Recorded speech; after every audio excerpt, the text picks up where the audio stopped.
여러분 안녕하십니까, 진성호입니다. 오늘 인사 기사 하나가 났습니다. 자그마한 기사지만 그 의미는 그렇게 간단치 않습니다. 자, 오늘 이 청와대와 감사원장의 알력으로 그동안 공석이 되었던 9달 동안이나 공석이 되어 있던 차관급 감사위원회 새로운 인사가 임명 제청됐습니다. 조원석 변호사입니다. 자, 그런데 조원석 변호사가 누군지는 나중에 설명드리겠습니다만 이것은 상당히 의미가 있습니다. 원래 문재인 대통령은 감사원에 이 김호수 전 법무부 차관을 추천해 줄 것을 요청했습니다.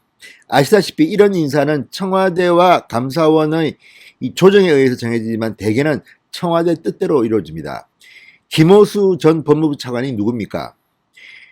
조국 전 장관이 사퇴한 뒤 조국 전 장관의 장관 직무대행을 맡았습니다.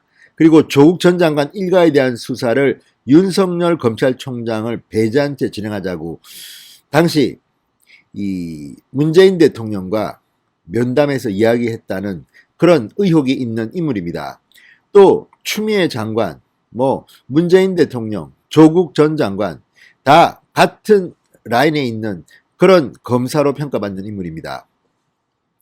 최재형 감사원장은 상당히 특이한 인물입니다. 문재인 대통령이 임명했지만 원칙론자입니다. 이런 문재인 대통령 청와대의 뜻을 거부했습니다. 왜냐하면 정치적 중립성이 떨어진다는 겁니다. 감사위원은 7명입니다. 정부를 견제할 그런 권한이 있습니다. 그런데 정부 말만 듣는 청와대의 낙하산 인사를 감사위원으로 임명할 수는 없다는 것이었습니다. 자, 최재형 감사원장의 반발로 감사위원은 9달 동안이나 공석이 됐습니다. 최소한 2차례 이상 청와대는 최재형 감사원장에게 김호수 차관을 임명 제청할 것을 요구한 것으로 알려지고 있습니다. 그런데도 그동안 버텼습니다. 그리고 9개월이 지난 뒤 오늘 인사 기사가 발표됐습니다. 감사원은 청와대 이 조원석 변호사를 임명 제청했다. 9달 동안이나 공석이 됐습니다. 자, 이건 어떤 의미에서는 타협의 산물일 수도 있지만 겉으로 보기에는 문재인 대통령이 백기를 든 겁니다. 항복한 겁니다.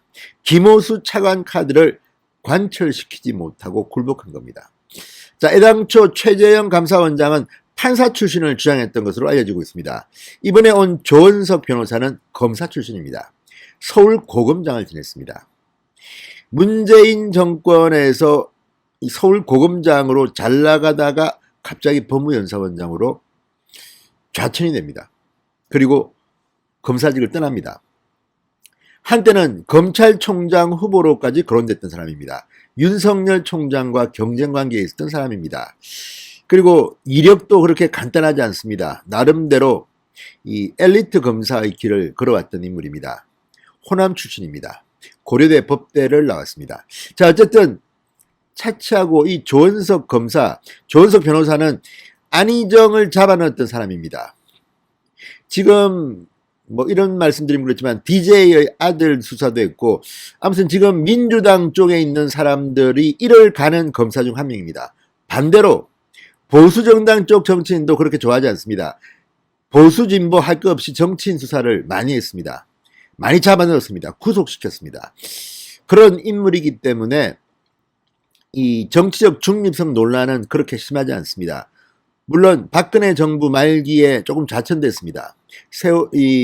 세월호 수사 때 조금 박근혜 정부와 갈등을 빚은 적이 있습니다.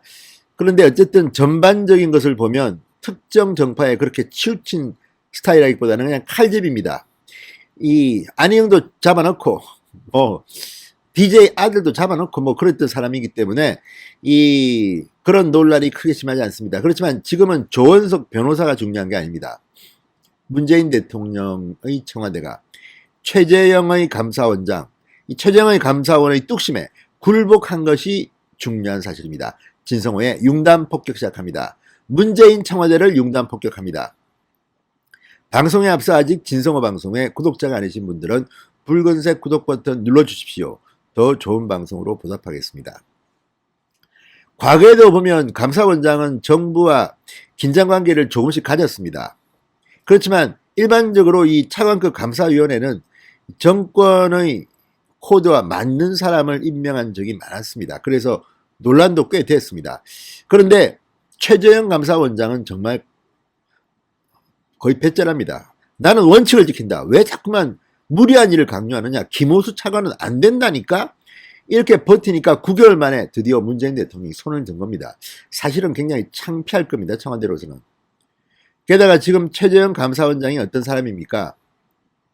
월성 1호기 원전 경제성 평가 조작 의혹 사건 감사보고서로 문재인 정권의 치명상을 입혔습니다. 지금 이 보고서를 바탕으로 윤석열 검찰이 수사 중입니다.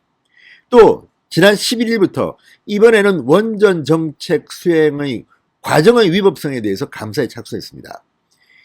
정말 문재인 대통령으로는 미치고 팔짝 뛸 일입니다. 그러나 이건 원칙입니다. 문재인 대통령이 싫어서 또는 문재인 대통령을 개항한 것으로 보이지는 않습니다. 문제가 있으면 감사원은 감사를 해야 되는 겁니다. 이게 그 사람들이 녹을 먹는, 국가의 녹을 먹는 이유입니다. 자, 이렇기 때문에 감사위원도 정권에 딸랑딸랑거리는 그런 사람은 안 된다. 너무 정치적 중립성에 의심받는 사람은 안 된다고 9개월을 버티고 결국 이겨낸 겁니다.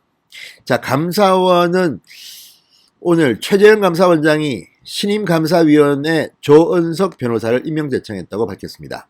지난해 4월 퇴임한 이준호 전 감사위원의 후임입니다. 지난해 4월 퇴임했습니다. 9개월 동안 이 자리는 비어 있었던 겁니다. 자, 이 조은석 내정자의 이력을 보면 어쨌든 나름대로 강직한 성품 이런 것들이 돋보입니다. 검찰 내부 상하관계에서도 합리적 의견 개진과 따뜻한 화법으로 검찰 내에서 평이 나쁘지 않았다고 합니다. 자, 최재형 감사원장은 지난해 초부터 문재인 정부의 탈원전 정책에 사실상 반기를 든 것으로 민주당 쪽은 해석합니다. 그래서 이 지금 민주당 정권과 최재형 감사원장 간의 미묘한 파장, 어제도 임종석 전 청와대 비서실장은 최재형을 보고 뭐 제2의 윤석열처럼 이야기합니다. 뭐 집 지키라고 했더니 뭐 주인 행세를 한다. 무슨 이게 집 지키는 개입니까? 아무튼 임종석이 이렇게 이야기하는 걸 보면 최재형 감사원이 그만큼 문재인 정권에는 눈에 가시 같은 존재입니다. 그럼에도 불구하고 이 최재형을 이기지 못했습니다. 일설에는 최재형 감사원장을 찍어내겠다. 민주당 뭐 국회에서 그렇게 모욕적인 언사를 하고 지금도 계속 최재형을 공격하고 있지만 최재형 감사원장은 버팁니다. 왜? 내가 꾸길 게 없는데. 마음대로 해보세요. 법대로 하자. 자, 최재형 감사원장을 임명할 때 문재인 정권이 얼마나 훌륭한 분이라고 미담을 칭송했습니까? 그랬는데 지금은 이렇게 되어버렸습니다. 자, 헌법과 감사원법에는 감사위원은 원장의 제청으로 대통령이 임명한다고 정하고 있습니다. 자, 그동안 청와대와 감사원은 협의를 통해서 적정한 인사를 임명해 왔습니다. 자, 그런데 4명의 감사위원 임명까지는 큰 문제가 없이 마무리됐는데 김어수 전 법무부 차관부터 문제가 생긴 겁니다. 자, 따라서 나머지 한 명을 놓고 정치적 타협이 이루어진 것으로 보입니다. 사실상 청와대가 굴복한 것으로 보입니다. 자, 1965년생입니다. 조원석 내정자, 전남 장성 출신, 고려대 법대 출신, 사시 29회입니다. 검찰에 27년간 몸담았습니다. 대검찰청에서는 대검찰청 형사부장, 청주지검장, 서울고검장, 법무연수원장, 상당히 엘리트 코스를 밟았던 변호사입니다. 2014년 대검 형사부장 시절 세월호 사건으로 박근혜 정부와 갈등 관계에 있었던 것으로 알려지고 있습니다. 그래서 이 사법연수원 부원장으로 전보됩니다. 자, 당시 사법연수원 원장으로 있던 부임한 최재형 감사원장과 인연을 맺었습니다. 그래서 이번에 조은석 변호사가 온 게 아닌가 싶습니다. 자, 조 변호사는 문재인 정부 출범 직후에는 이 검찰총장 후보로 거론되게 됐습니다. 서울고검장으로 임명되어서 잘 나가는가 했더니 갑자기 법무연수원장으로 좌천되고 옷을 벗습니다. 자, 어쨌든 이런 특수통 출신이기 때문에 정치인들과는 인연이 좀 있습니다. 이념이라기보다 악연이 많습니다. 자, 대검 공적자금 비리 합동단속반 소속이던 2003년 나라종검 로비 의혹 사건을 수사하면서 김대중 전 대통령의 아들 김홍일, 그리고 한광옥 전 대통령 비서실장, 노무현 대통령의 최측근이었던 안희정 등을 재판에 넘겼습니다. 기소했습니다. 감방에 보냈습니다. 자, 어쨌든 이 대검 중수부가 노무현 전 대통령을 수사할 때는 대검 대변인을 지내기도 했습니다. 특히 우리한테 깊은 인상을 준 사건이 있었습니다. 여야 할 것 없이 국회의원들을 완전히 망신살을 뻗치게 했던 사건. 자, 이 청목회 입법 로비 사건입니다. 당시 서울 북부지검 차장검사로 이 사건을 지휘해서 이름을 높였던 검사입니다. 여야 정치인들을 무더기로 기소했습니다. 그래서 여당이나 야당이나 조은석하면 이를 가는 정치인들이 꽤 있습니다. 진성호의 융단 폭격이었습니다. 여러분 감사합니다.